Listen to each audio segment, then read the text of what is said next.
Hello दोस्तों, मेरा नाम है अमर पांडे। आपका स्वागत है मेरे यूट्यूब चैनल पर।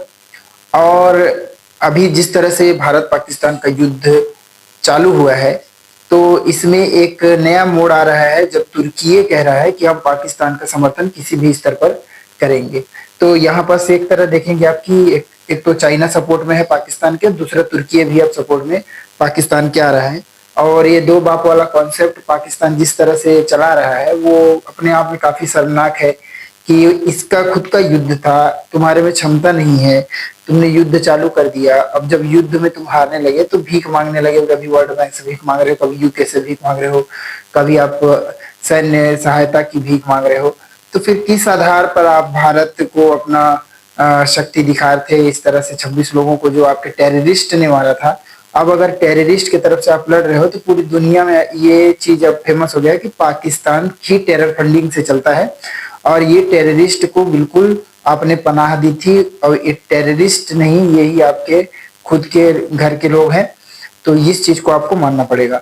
और जहां तक तुर्की की बात है, तो तुर्की का आना कोई बहुत बड़ा बात नहीं है। तुर्की को क्या है कि एक बार युद्ध में शामिल होना ही रहता है साल भर में, किसी न किसी युद्ध में, किसी न किसी बहस में।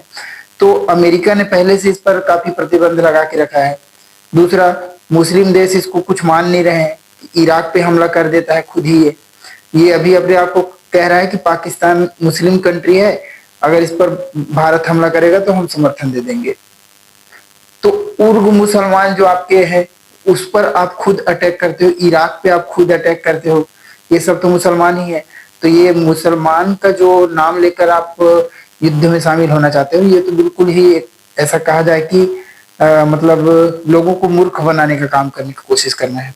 लेकिन अगर तुर्की शामिल हो भी जाता है तो मैं आपको बता दूं, 14 मिलियन रिजर्व फोर्स है हमारे पास, परमाणु संपन्न देश है हम, वित्तीय संसाधन की कमी नहीं है, आर्थिक रूप से समृद्ध है भारत, जीडीपी के नाम पे हम नॉमिनल तीसरे नंबर में और पांचवें नंबर की सबसे बड़ी अर्थव्यवस्था है।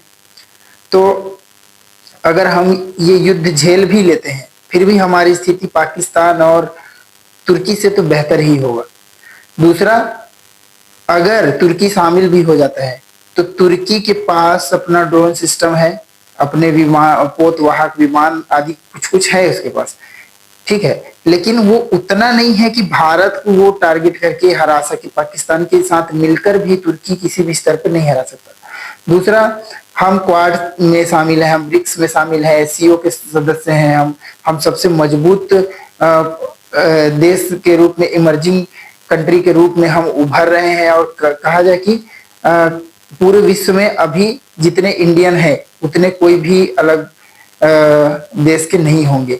तो इस चीज को आपको समझना पड़ेगा कि हम हर देश के राजनीतिक स्तर पर हमारे लोग शामिल हैं उसमें कहीं ना कहीं से, और हर देश से हमको समर्थन मिलेगा, क्योंकि हमने अपनी ख्याति ऐसी बनाई है। हमने अपने दुश्मन नहीं बनाए, हमने आतंकवादियों को पैदा नहीं किया जो दूसरे देश में जाकर आतंक फैला। तो ये काम पाकिस्तान का है और पाकिस्तान पे ही सूट करता है।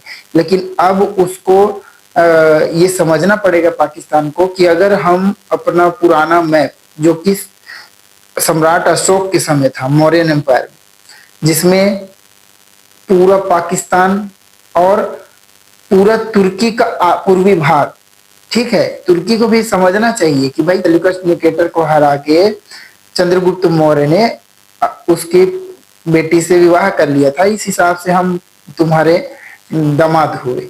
अब तुम यहाँ हमला करने की कोशिश कर रहे हो, जबकि तुमको हमने कितने सदियों पहले हराया था। तुर्की अगर मिलके भी पाकिस्तान के साथ भारत को हराने की प्रयास करता है तो ये कोई बहुत बड़ा भारत के लिए बात नहीं है, क्योंकि तुर्की इतना शक्तिशाली देश नहीं है किसी भी स्तर पर। पॉलिटिकल रूप से भी देखा जाए आपका, तब भी वो भारत से कम ही शक्तिशाली है। वो एक रीजनल पावर माना जा सकता है, अपना क्षेत्रीय दबाव है उसका आसपास के देशों पे। लेकिन अगर उसका ग्लोबल रूप से देखा जाए तो तुर्की इतना शक्तिशाली नहीं है कि भारत के लिए कोई बहुत बड़ा नुकसान करेगा। अभी उसने ड्रोन भेजा, पाकिस्तान को दे दिया ड्रोन अपने, वो ड्रोन आए हमारे यहाँ, हमने उन पूरे ड्रोन को हवा में ही एकदम बलून की तरह फोड़ दिया। तो अब शक्ति दिखाने का प्रयास अगर करेगा पाकिस्तान, तो पाकिस्तान के पास ना तो शक्ति है, ना तो उसके पास एथिक्स है। अब भारत से लड़ने नहीं सक रहा है तो ये अपने जो यात्री विमान है इनको उड़ा रहा है हवा में, ताकि हम यहाँ से अपने मिसाइल भेजें जब इनके ड्रोन आदि को रोकने के लिए, तो किसी ऐसे विमान को हिट कर जाए जहां की जिसमें यात्री जा रहे हैं, और ये फिर हमारे पूरे इंटरनेशनल लॉ को तोड़ने जैसा हो जाएगा कि यात्री विमान पे भारत ने हमला कर दिया और पाकिस्तान को तो एक मौका चाहिए, फिर उस यात्री विमान में जिस देश के लोग होंगे वो भी इस युद्ध में शामिल हो जाएंगे। तो पाकिस्तान काफी कायर देश है और कायरतापूर्ण इसकी हरकतें हैं, और इन बचकानी हरकत से ये युद्ध तो नहीं जीत सकता। दूसरा, भारत हाजी पीर पास एलओसी के पूरे एरिया इस बार पीओके भी हमारे भारत की कब्जे में होगा। जिस हिसाब से भारत आगे बढ़ रहा है, भले आप एक फेक न्यूज फैला देते हो कि राफेल गिरा दिया हमने हमने चाइनीज इक्विपमेंट से ये कर दिया वो कर दिया, ये सब फेक न्यूज आप फैला के कुछ नहीं कर सकते।